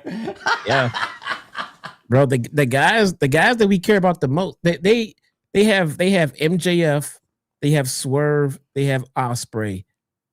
3 guys that we probably care about the absolute most are all out. So they're scrambling, just trying to make shit stick right now, man. And you can tell it is so obvious, man. They are really hurting when it comes to star power right now. Yeah, it's pretty bad. So that's the match at WrestleDream. $500,000 Monopoly money on the line here. Luchasaurus and Jack Perry, Jungle Jack Perry, against the Young Bucks. Sky Blue versus Jamie Hayter. This went 12 minutes. Honestly, I'm gonna be completely upfront with you guys. I barely paid attention to this. I tried to take my notes here as much as I could, but I just don't care. I don't. Jamie Hayter has not been involved in anything meaningful. Sky Blue is just there. It's fine for what it is. I'm assuming the ladies are getting blood and guts this year, so they're all building to that. what the tension is there and why they're all feuding, what the fucking bane of their existence and why they're feuding is. I have no fucking idea. Maybe they just can't coexist in the same locker room. I have no idea. It's like 10 ladies just fighting just because. I took a live on air call during this match for my dad. So I also didn't pay much attention to it. I was sitting there saying, oh crap, I didn't pay much attention to this though. Let's hear JD break it down and see what he thought. Then you're like, I didn't pay much attention. No, me either. No, I at this point, bro, honestly, I was just starting to fucking tune out of this show, man. I'm like, man, I can't wait to get back on Battlefield 6. When is this fucking show over? Anyway, we'll pick it up after the commercial break. Sky Blue took Hater into the corner when we came back from the break. Hater, headbutt, missile drop kick, backdrop suplex, near fall. Sky Blue kicked out at a 2. So Blue ate a big boot, kicked out. Blue sidestepped it in Zaguri into a stunner, missed a charging knee, rolled through a hater breaker, whatever she calls it. And each lady threw some big shots until the hate breaker connected successfully into a double down. So Sky Blue dragged Hater to the floor. She leapt off the apron. She was caught with a Hater fall away slam, which sounded ridiculous when Sky Blue hit the mat. It's probably more Jamie Hater than it was Sky Blue because Jamie Hater is a lot bigger than Sky Blue is. So Hater signaled for the end here. Sky Blue hits a desperation sliced bread for a 2 count. She then wanted code blue, but Hater waffled her with a lariat and then followed with a Haterade for 1, 2, 3. So post-match here, Julia Hart helped Sky Blue up the aisleway. Hater was in the ring celebrating. And on the screen, Jesse, we seen Tekla. Tekla was on the screen speaking, Jesse. Tekla was on the screen. You're going to ruin my Collision Corner segment. This wasn't the first time she spoke. Ah, okay. So we got a Tekla, Jesse. Tekla's on the show. Tekla said she's been around the world, and she's not impressed with Jamie Hater. As the reason she attacked her back in May, I don't believe we're actually getting something as far as an explanation as why she attacked Jamie Hater. Yes, it was in May. Why we're getting it in October, I guess beggars can't be choosers here. So the reason is, chat, get this. Tekla says she attacked Jamie Hater simply because she was there. Jamie Hater was in the wrong place at the wrong time. That was it. Yeah, it happens, you know. Tekla's name means chaos, poison. And Saturday, she will get toxic to the core and asks Jamie Hater to show up Saturday and try to impress her. There you go. All right. I guess so, man. There She speaks. She speaks. We got Tekla and Megan Bain speaking on the same show, bro. You believe that? Fucking crazy man. We need 40 more likes for Jesse's Collision Corner. 40 more likes for Collision Corner. So if you guys want to do that, we're nearing the end of the Dynamite portion, which means almost the end of the stream because we didn't watch Collision. We refused to. Renee, she was backstage with Mercedes Moné, Jesse. She's now calling herself Ultimo Moné.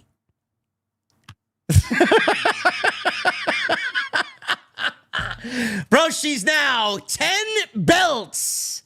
Moné, bro. Did you hear about this? She won a title in Denmark from Alice Inc. was her opponent, bro. You heard of Alice Inc.? They have wrestling in Denmark? Yes. She won a belt in Denmark, bro. I heard the attendance was maybe 87 people. Oh, I asked my chat this, and I posed this to anyone. I'm looking for the Mercedes Moné super stands out there.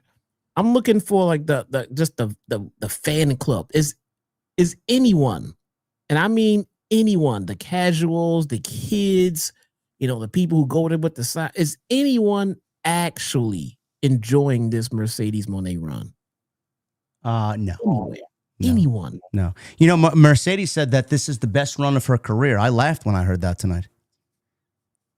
This is the best run of her career, bro. This is some of the most self-serving bullshit I've ever seen in pro wrestling booking. And you want to know what? You want to know what the funny thing is, bro? I don't want to cut you off. You know what the funny thing is? Because we say something like that, I get pulled off commentary for 7 months. You believe that? It's just Oh my God, man. It's so fucking terrible, bro. This entire spiel is terrible. I'm sorry. I feel like if you polled like everyone, I don't mean like the Smarky community. I mean like the casuals, anybody who's watching this show. If you polled them all, I feel like an overwhelming majority of people would say that they're not enjoying this run. And I think that AEW would just take that and say, oh, well, she's a heel and she's doing a good job at playing a heel. But she's not. No one is actually enjoying it. But in that they said that they were enjoying it, then they would say, see, it's successful. They love it. I don't know who's enjoying. I don't think anybody but Tony Khan and Mercedes are enjoying this right now. Bro, she now holds championships. Get this. She holds championships from the United States, Mexico, England, Austria, Poland, Italy, Scotland, and Denmark, bro. That passport is filled up, man. My God. Is she going to all of these promotions and defending all of these titles? No, man. She's got the AWTBS title, CMLL Women's World Championship, the New Japan Strong Women's Championship, the Undisputed British Women's Championship, the Body Slam Women's Championship, the EWA Women's title, PTW Bestia Women's title, DW Women's Championship, and she's still carrying around, bro, the Women's Owen Hart Cup Championship, which is she's acknowledging as a recognized title in accordance to the 10 she holds. First off, no, it's not. Second off, it's not. I don't know why it's the thing. I am highly convinced you made up a couple of those promotions. I mean, you cannot tell me otherwise. I sincerely feel like you just made up some letters in a couple of those promotions. I am being 100% sincere, bro. My God, man. I'm happy that she's happy. Okay. If she is enjoying this run, then that is one more than I would have thought that would be. So I'm glad that somebody's enjoying this shit because I am not. Well, she was with Renee, and she mentioned that title in Denmark that she won for her 10th title. Renee wants to talk WrestleDream, but Monet wants to talk about wrestling in Mexico against Persephone this Friday, where she will be the longest reigning TBS champion of all time. Friday, she breaks Jade Cargill's record, 509 days. Monet said she'll be at WrestleDream, but we were never told if she will actually wrestle on the show or just celebrate with all of her useless championships. I thought she already broke it. I thought she broke it. Friday, she breaks the record. Friday, she breaks it. Yeah. Great. Does anybody in the chat care? No? Just get this over with. Break it so we can move on to something else. All right, bro. We got 763 likes. You know what that means? I think I do know what it means, and I got it pulled up right here. Let's get to it. Brother, it's Collision Corner. Oh, my goodness. Look at you guys watching Collision Corner tonight. There he is. Look at him. Let's go. Let's go. This week's edition of Collision Corner brought to you by David Rice once again. Shout out to my guy, David Rice. We have Tekla spoke today. Tekla spoke, Jesse. We love Tekla. Tekla spoke on this show. The Davey Place layout looks phenomenal, by the way. The way that they set it up and everything, I mean, far cry from what the original Davies Place layout used to be. This looks pretty damn good, man. I like it. We get Kota Ibushi versus Josh Alexander. As we know, this did not end well. This did not end well, man. I mean, Josh wins via countout due to a nasty spill that Ibushi took from the top rope to the outside. For some reason, Mark Davis comes out to attack Ibushi after this guy just suffered an injury. They say we haven't seen Davis since March. Omega comes out with a trash can and runs everyone off from his golden lover. What is happening right now? Bro, let me ask you, bro. Can you imagine how sad this is, man? He comes back, right? He gets put into a steel cage match at Forbidden Door that he didn't even know he was a part of until he went on Instagram to see his photo in a fucking graphic for the show. Then after that, he didn't make one TV appearance until this match against Josh Alexander, which was promoted 0. And then he gets this match, breaks his leg on Collision in front of 250,000 people, man. Can you imagine coming back and wrestling your second match this year to break your leg, be out a year, and have nobody see it? Can you imagine that, bro? Sucks, man. It was an unfortunate fall. No one pushed him. Nothing happened. It was just a freak fall, and hope he gets better soon. That was a terrible spill. And then he breaks his leg, and Mark Davis is out there choking the fucking guy while he just broke his leg. What the fuck were they doing? It's a sell story. I'm like, we get it. He's hurt though, man. We look. We know he's hurt. We don't need Mark Davis to come out and sell the end. We got it. Leave the guy alone. He's fucking hurt, man. Big Bill and the Bad Apple versus Max Caster and Anthony Bowens. Still not calling them the Acclaimed yet. Bowens gets a win with the mollywop. Big Bill and Brian Keith go to the back, pissed off about their L, so they pick a fight with the Gun Club. That now includes Ace Austin. I have terrible news. Juice's beard is down to like 27%. The guy has been fucking trimming it. What? Why? I How do we don't go know. how do we go from 50% to 27%, bro? What the fuck is going on there? The guy is trimming it. This is terrible news. This is almost as bad as Ibushi breaking his leg. All right, we get Tay J. Oh, Tay J came out, and Tay J came out. They did a little booty bump at the top of the ramp. oh man, those assets. Yeah, you got to give him, right? I am convinced that is the most exciting move of this match because their opponents are Dream Girl Ellie and Carolina Cruz. Whoa. Now, listen, I got some questions here. What makes Ellie a dream girl, bro? Can you explain that? I cannot. No? And I will not. Nope. And Catalina Cruz? No. Come on, man. It's Carolina Cruz. Oh, Carolina Cruz. I was maybe thinking of, never mind. No. So, if you don't know who won this, then you just don't watch wrestling. Tay J come out. They did the booty bump. Oh, so clearly they're just trying to establish tag team supremacy here because there is women tag team titles now, bro. Are there? Apparently.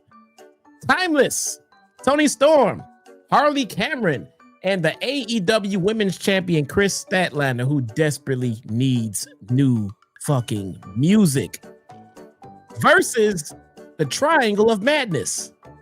Let's not forget, Tekla spoke to begin this show. Tekla spoke. Tekla, Jesse. Tekla spoke. Words came from her vocal cords. It was amazing stuff, bro. She got a nice voice. She speaks very well. She sounds great, actually. I don't know why they're keeping her away from the microphone, man. And by the way, with this Triangle of Madness, has anyone thought about the fact that there will never, ever be another member of the Triangle of Madness? You mean to tell me that AEW has creatively booked themselves into a corner with the amount of people they could add to a group? You can't. They could never add a fourth member. You can take one out and you can replace them with another one, but you can't add a fourth. You can't, because now you're the Square of Madness. No, it's got to go with the first letter of the group, bro. So it would be the squares, the Sirens of Sin or something like that. What the fuck are we? Who thought of that name? I don't know. Anyway, Tekla wins with a spear. It's fine. We get the MXM Collective. Who? Versus LFI. Bro, this match sounds terrible, man. I don't even want to know what happened here. Let me tell you guys something. I watch Collision, so you don't have to, but I'm not watching this bullshit. Skip. Wait a minute. What did Mansoor do, bro? What did he do to drive you away? Nope. Didn't watch. I did not watch. Nope. Man, poor Johnny Mundo, bro. What do they got him doing over there, man? I legit skipped it. I wrote skip right here while I would normally skip. I did not watch this match. No. You guys, you can't pay me enough to watch this bullshit. Didn't happen. Nope. Oh, man, that sounds terrible, man. I don't know how Warner's standing for this, man. I'd cancel the show fucking yesterday if this was on my show. You want to know how this match was billed? they built it up throughout the show as MXM Collective getting a TV segment. It was the MXM TV spot. Oh my God. And I'm like, I'm not watching this shit, man. There's no way. We get Eddie Kingston versus the Beast Monet Toast. All right. Kingston wins. Solid match for Eddie Kingston. He's 5-0 in his return. Main event. So wait a minute. They got Eddie Kingston back wrestling now the Luchadors on Collision? Yeah, of course. Instead of being in the main event for the world title. They got him doing that. No. Eddie Kingston is not over enough to be in the main event. So. Oh, I get it. I see. Okay. It's fantastic. I mean, maybe that's their logic. I don't fucking know. Eddie should be right up there at the fucking top of the card. But nah. He's facing the Beast Monet Toast. All right, here we go. Main event.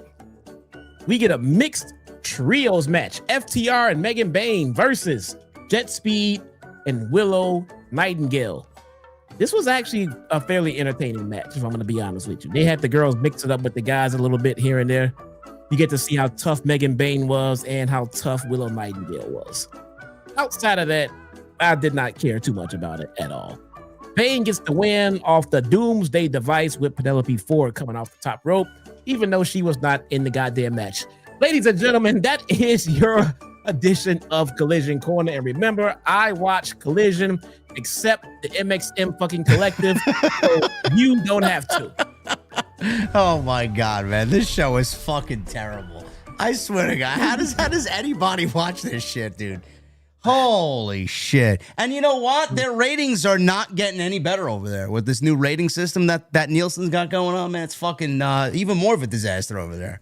Oh, they revamped the system? Because the system was very much antiquated. Yes. There you go, guys. There you go. We got Collision Corner next week, too, because we didn't watch this last hour of the show. We spared our sanity to come join you guys a little earlier, and it really didn't make a difference because we still got 2,200 people in here. So, yes, we're running back next week. Yes. Adam Page is out here for the main event. He joins commentary for the Trios Championship match, which consisted of Samoa Joe, Powerhouse Hobbs, and Katsuyori Shibata, the Ops, against Roosh, Beast Mortos, and Dralistico with Sammy Guevara out there. They are LFI for the Trios Championships. It's Monet Toast. Yes, it's Monet Toast. Yes. I wonder if he makes her toast in the morning, lightly buttered with some eggs and a coffee. Who knows? You know? I would. Very pretty. We'll pick it up here after the commercial break. Dralistico and Mortos did an assisted rolling spear that at Shibata smack his neck against the bottom rope. So obviously they point out the neck and head injuries, because Shibata had part of his brain removed, if you ask Dave Meltzer. Shibata is down. Dralistico briefly argued with Aubrey Edwards, which was the time Shibata needed to meet Dralistico with a stalling corner dropkick before tagging in Hobbs. He stacked LFI in the corner. He takes out Roosh and Mortos with clotheslines. Dralistico was caught in a World's Strongest Slam. Joe tagged in. He came in, house on fire, crushed Dralistico with a running senton, and then he was spiked with a snap power slam. Joe wanted a muscle buster, but Mortos and Roosh made the save. Shibata and Hobbs joined. Roosh was clutching his arm ringside while Shibata went after him. So hopefully he didn't get banged up here. We don't need any more of the walking wounded on Dynamite. Dralistico leapt off the second rope right into Joe, who put him to sleep with a coquina clutch, and that was it. Ops retained the Trios titles. Post-match, LFI attacked the Ops. Roosh spits at Page on commentary because that's exactly what Roosh does. So he placed down the AEW title, hit the ring, and he cleaned house. He actually helped the Ops here and helped Joe dispatch of LFI. Dralistico and Mortos went flying. Guevara pulled Roosh to safety and avoided a buckshot. Joe grabbed the AEW title, came face-to-face with Page, shoving the title into his chest just like Hangman did to him a couple weeks back, Jesse. But the difference is the title fell to the ground when Page did it. Joe did it tonight, and he just shoved it in Page's chest. Joe said Page is going to find out at WrestleDream what exactly he is going to do and how he's going to take that world championship. And that's the way the Dynamite portion of this show came to a close. And then that was our night, too, to sign off because we weren't watching Collision.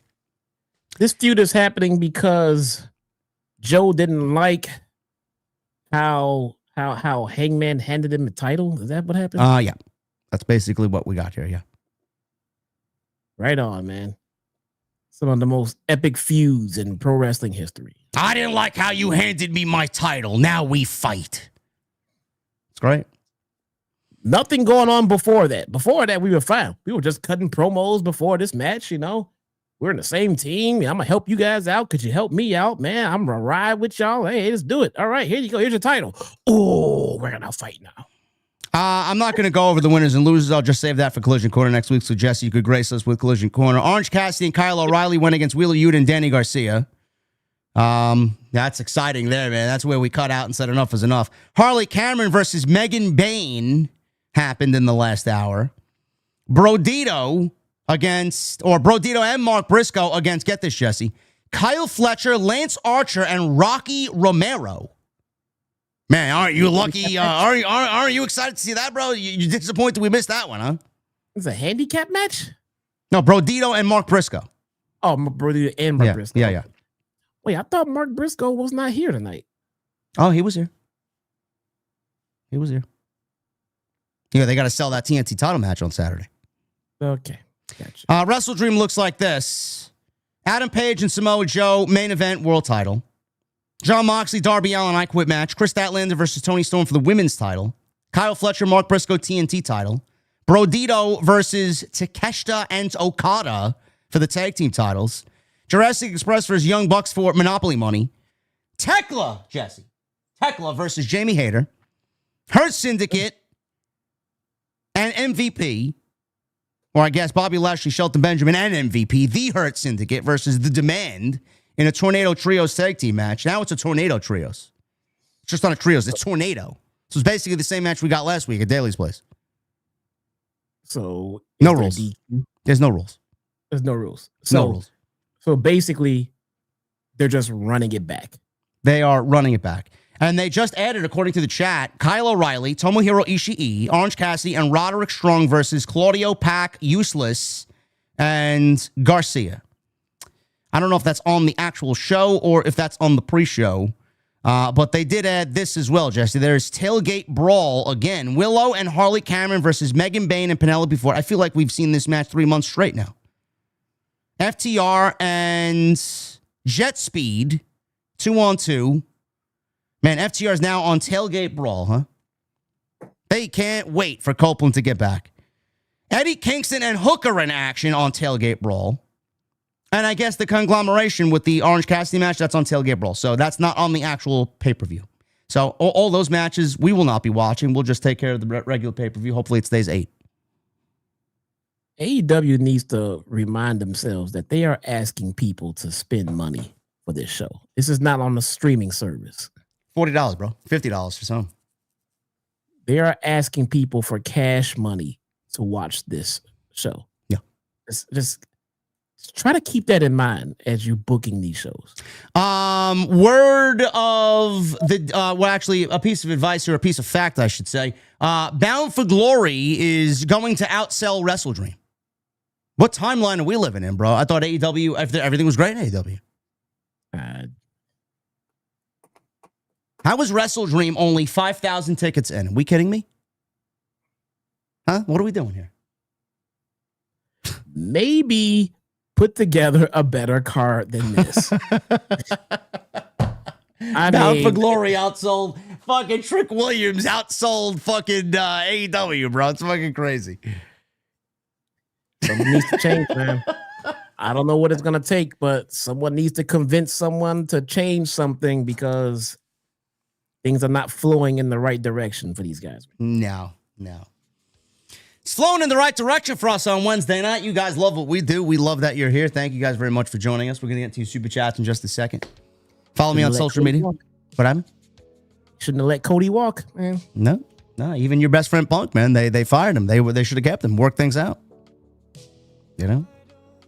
I don't know. I don't even know if that was even a possibility, but they at least should have tried. Now, they may be main eventing WrestleMania together next year. Because you know what I found out today, Jesse? That the Elimination Chamber is in Chicago next year. Oh, is it? Yeah. Gee. Well, I wonder what they're going to do there.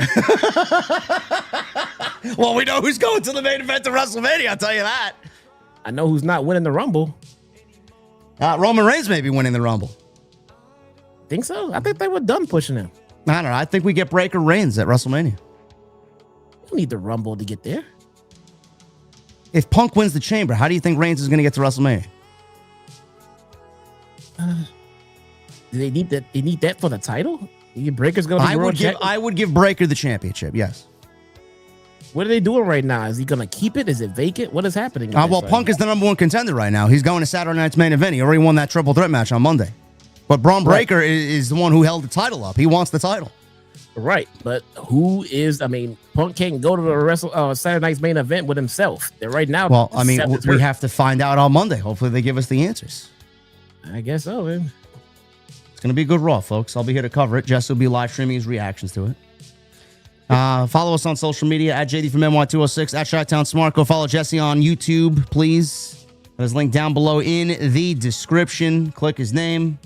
Any more TNA live streams coming up, bro? Anything with that going on there or no? Oh, man. So I have not been communicating with my liaison, like, because I've been sick. But I heard nothing back from him. But I'm going to follow up with him this week and see what's going on with it. All right, there you go. Make sure you guys go leave a comment down below. Continue to hit that thumbs up. Let's try for at least 850 before we get out of here, man. So that is a very, very modest goal, new goal. We need 30 or so likes. So if you guys are in the chat, please hit that thumbs up. Let's get to these super chats so I could get on either Battlefield 6 or Destiny now that they have been raining loot down on everybody over there. Michael Krause with a $2 super chat. Jess, I got to ask you, did you get the people in your chat with the ats next to their name, or is this just me? With the axe next to their name? The at symbol, because I see nobody's real name. Yeah. I'm looking at that now. Did you have that in your chat or no? I'm trying to remember. I think it was. Yeah. So let me go to Solomonster Street. Let me see if he has the ats. A lot of people don't have the same handle as they do at the ats. So no, they don't have people's ats in Solomonster Stream. I don't know what's going on. They don't like you? I don't know. Let's see. I don't know. I didn't even notice it. Michael Krause with the $2 super chat. JD, Jesse, OTS, Ope, Hall as well. Let's go. Yeah. Thank you, Michael. Thank you. Michelle with a 5. Cool segment with Darby and Mox. I bet TK ends their match by ref stoppage and not by I quit. And without TK books things, Darby will be a death rider by December. Somebody's going to have to die, Michelle, for someone to say I quit. I think we get either fire or something never before seen on AEW television. No ats for me. I don't know. I don't understand it. There's got to be something in the set in the. Somebody got to find out for me because it's annoying. I can't operate like this. Kanan, wow, with the 2 members. We need to see JD sing Red Skies live instead. Oh, you don't want to hear me sing. Kim Gray with a $4.99. I would think something was wrong if you didn't play Red Skies on Wednesday. AEW sucks. Always count on the doc, Kim. Always. Richie V with a $4.99. The only person to get elevated by losing to Mercedes is Stephanie Vaquer, and she doesn't even work there. That women's division is horribly booked. It is. That's why they added the tag team titles, to make sure everybody feels important. Jason with a $5 super chat. No Andrade again this week. Clown emoji.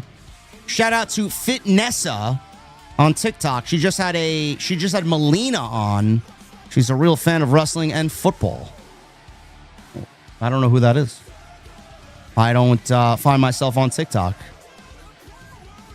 Twitter is enough. Brandon with a $10 super chat. We have an Ultimo character in Monet, a script writer boss who doesn't care like Bischoff, Russo with Turner, a huge group with DC, family like the NWO Elite, show no one cares about, just like the end of WCW. Was there an Ultimo character at the end of WCW? Was that Ultimo Dragon there? Who was that? I don't remember, but people have been saying that, about AEW for years now. Yeah. For years. They're like, oh, it's just like WCW for years. It's going to be like years down the road. Then like, see, told you. I've been saying that for years. Nukem Forever with a 5. Interesting how the Jericho Cruise next year has 0 AEW talent named as of yet to appear. Can we say Jericho is in the Rumble next year? I think he will be in the Rumble at number 10. I think so. That's it. Yep. Why 10? Countdown to 10. Remember the Jericho countdown? Oh, okay. Yeah, I remember. ZR the Hedgehog with a $2 super chat. JD, where do I request a rant on something from you? Cameo. Go to cameo.com, request me, and it should be right there. It was Ultimo Dragon, says Brandon. There you go. Thank you, Brandon. I didn't watch WCW, so pardon me for my lack of knowledge there. Caden with a $4.99. Can we be done, or what can be done to fix this women's division besides Mercedes Hogan? We genuinely want it to get better. Well, that's the reason why they created tag team titles, Caden. They think that's going to save the division after they've buried it for Mercedes. I don't think they understand. Like, we don't care about TJ now. So why would we care about TJ as tag team champion? I don't know. It's a good point. Caden, thank you. Jason with a $5 super chat. Why are American people eating cookie dough? EO Sky 2025. Cookie dough is fantastic. Who has a problem with cookie dough? EO Sky is such a national treasure. He says she had a very good interview with Chris Van Vliet. Yeah, I didn't watch it yet. Yeah, I have not either. Jesse loves EO. I love EO. Glow J with 8 months. I saw Monet with all 10 belts. She honestly doesn't need another belt. Seriously, how many does she need? She gets another one, she's going through the floor. That'll be 12 before all is said and done. We may get to lucky number 13. I think that's what they're going for. Brandon with a 5. To me, the Takeshita Omega storyline feels somewhat like a power trip. Austin, Triple H. Wouldn't be surprised if Takeshita Omega win the tag team titles. That's exactly what they're doing. Do they need the titles to tell their story? No, they don't. You're only going to oversaturate the Don Callis family even more so. It's busting at the seams. Yeah. Sidro, the $5 super chat. Caught my neighbor stealing my socks off my clothesline. I was going to confront him, but I got cold feet. PS just landed IHSS job. 283 hours a month. 283 hours a month, bro? How the fuck do you even live? Is that even possible? Is that even humane? 80, 163. How many a month? He said 283. It's possible. Is But it? my God, that's crazy overtime, man. 40, 80, That's 120. If he did 80 hours a week, if he did 80 hours a week, it'd be 160 in 2 weeks. It'd be 320 in a month. How many is he doing? It's a 283. It's crazy, man. That's crazy hours. Guys, there is no new story on Andrade. I'm on Fightful Select right now. There is no new story. Oh, it is home support care. Oh, okay. It's $19 an hour. There you go. Congratulations, brother. Sidro with a $5 super chat. I'm currently reading a book about a couple of insects who fall in love in an Italian city. It's a romance novel. Get it? Romance novel? Romance? No, Jesse's not humored. Richard Cohn with the 7 months. Tony Storm needs a vacation. I feel like they use one wrestler to death. I don't think they need a brawl after a match. Glad to see Killswitch back. You mean Luchasaurus? He's no longer Killswitch. Yeah. Roddy has Killswitch engaged for his theme music, but Luchasaurus is not Killswitch anymore. Forces of Randomness with 47 months. Hurt Syndicate. We hurt people, TK. AW Creative says, we hurt people's pushes. Keep doing what you're doing, JD and Jesse. Never gets old. Thank you, brother. Never gets old, but I'm punished, and I can't do what I love to do because I don't like a TV show. Televos Weze with a 23 months. At this point, I kind of prefer the WWE Ricochet over the AEW version. Speaking of which, at least he's coming home to Samantha every night. Lucky SOB, goddamn. Yeah. If you looked at her new music video, yeah. Or I guess, I mean, many people looked but didn't listen, I would say. This version of Ricochet is leagues better than WWE. Yeah, maybe. Francis Lube with the $10 super chat. Remember that segment during the pandemic era where Lance Archer beat up all those guys in a ring out in the field? He laid them out, and then you had a overhead shot of a drone. Great stuff back then. Yeah, they were actually having fun then. I feel like they're not having fun now. I feel like it's almost like a chore to put on these shows. He used to come out and beat up his opponent as he came out. Now he doesn't even come out anymore. No. He just comes out wearing glasses, drinking a fucking a beverage. Brandon with a $2 super chat. Any chance to Kesha or Okada walking out of the match? Maybe.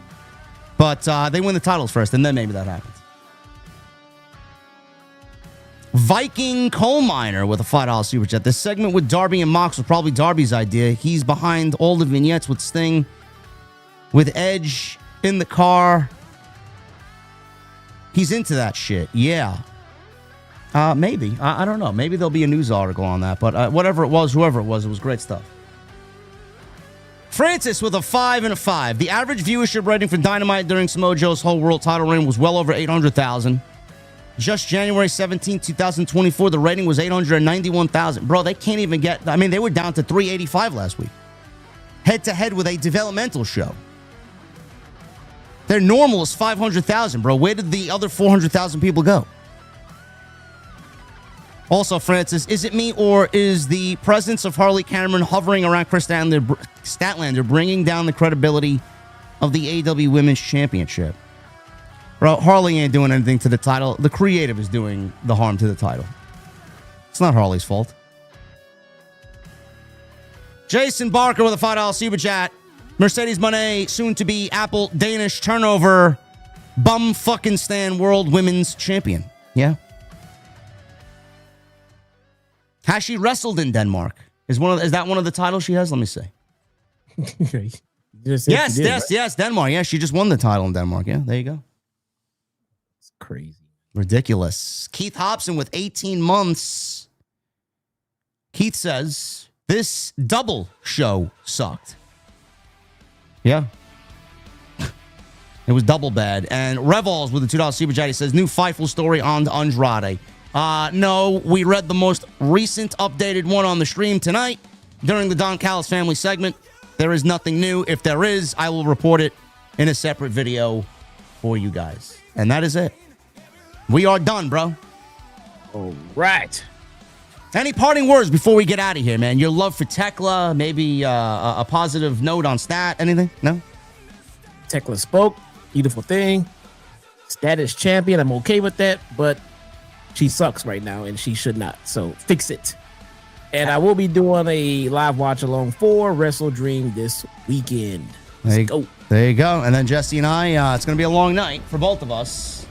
But Jesse's going to be here with the post-show stream after WrestleDream. And we're going to rock and roll on Saturday night, early Sunday morning. So set your watches, set your calendars for the stream on Saturday night. I will be live tweeting as usual. Follow me on social media at JDfromNY206, Twitter, Instagram, TikTok, and Cameo. Hit that subscribe button down below. Turn on the bell for all notifications. Make sure you guys go check out all of the other content on the channel. There's plenty of it, including today's Braun Breaker, Seth Rollins betrayal video. And we talk about the entire storyline and where I think it's going into Survivor Series and beyond. And make sure you guys go check out Jesse at Chi-Town Smark on X. And same on YouTube. His YouTube is linked down below in the description. Again, guys, next time you see me live will be on Friday night for SmackDown. And then on Saturday, we got WrestleDream. We'll be here to cover the show right here on Off the Script. Late night on Saturday. So get your rest. It's going to be a long one. Thank you guys for the great stream. We'll see you back here Saturday night for WrestleDream right here on Off the Script. I'll see you guys later.